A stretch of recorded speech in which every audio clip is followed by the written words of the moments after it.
What if I told you that there's a simple UX tool that can help teams align faster, catch friction earlier, and avoid expensive rework before committing to the wireframes or high-fidelity design?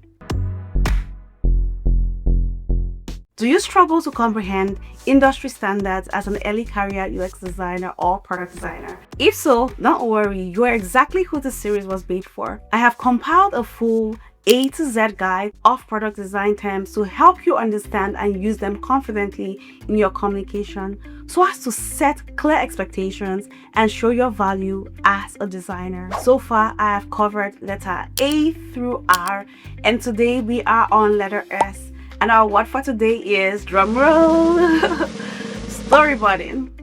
At the end of this video, you'll be able to clearly explain what storyboard means in a UX or product design context, understand the two main types of storyboards designers use, and then know how storyboards differ from wireframes and when to use each.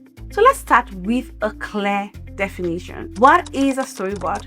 UX or product design storyboards visualize users' interactions with a product, depicting the user's journey, emotion, goals, and step-by-step interaction over time. Instead of focusing on how a single screen looks, storyboarding focuses on what the user is trying to do, what happens first, next, and after that, and how the experience unfolds across moments. From a design perspective, storyboarding helps you think into the flow before committing to screens. Where storyboarding comes from?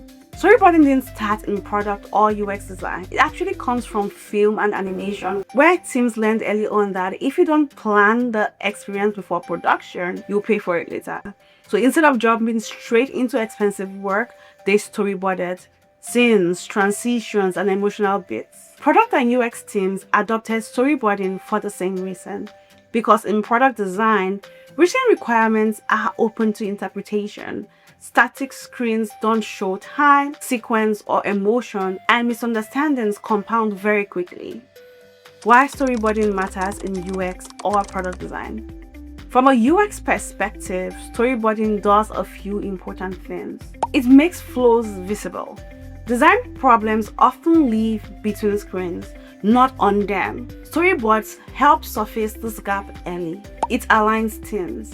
When everyone sees the same sequence, assumptions disappear. PMs, designers, and engineers, they are able to align faster.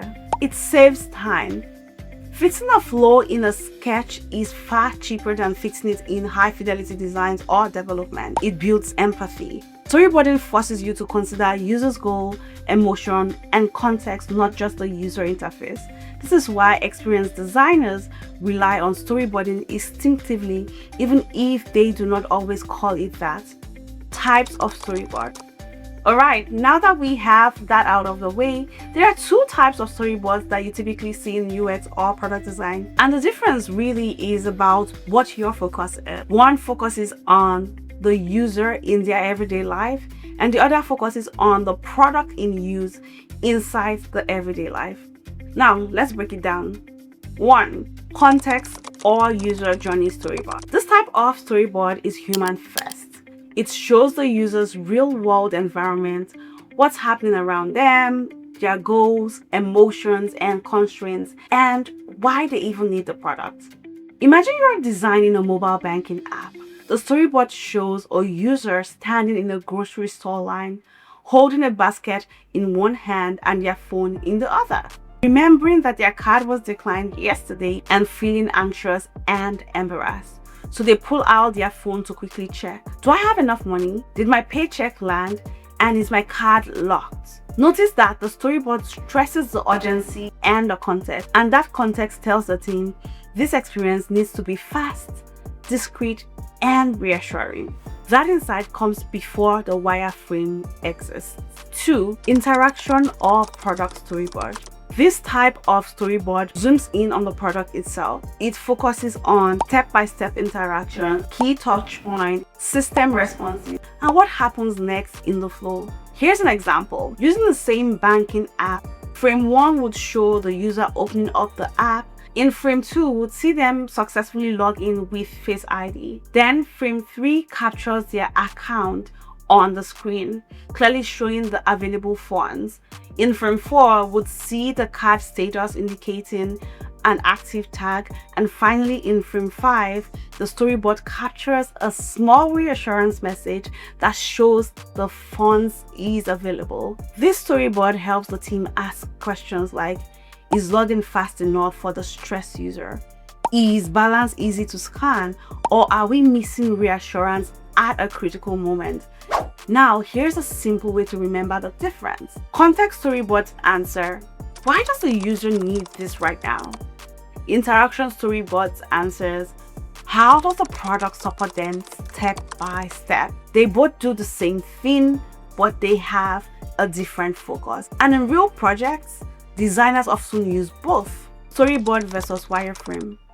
What's the difference between a storyboard and a wireframe?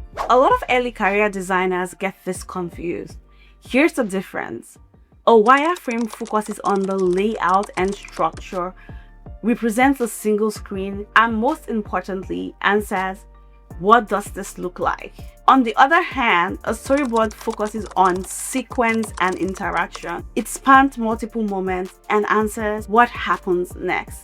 They are not interchangeable, they are complementary. While the storyboard clarifies the flow, the wireframe helps us design the screen. If you skip storyboarding and jump straight into wireframes, you'd risk designing screens without fully understanding the experience. How polished should a storyboard be? Here's something important to understand. Storyboards do not need to be polished. They can be stick figures, boxes and arrows, rough sketches, or annotated screenshots. The goal is clarity, not aesthetics. Low fidelity storyboards encourage experimentation, reduces attachment to ideas, and makes iteration faster. If your storyboard looks rough, that's usually a good sign. Who uses storyboards on product teams? While designers typically create storyboards, they are useful for product managers, engineers, researchers, and stakeholders. They act as a shared visual language across disciplines.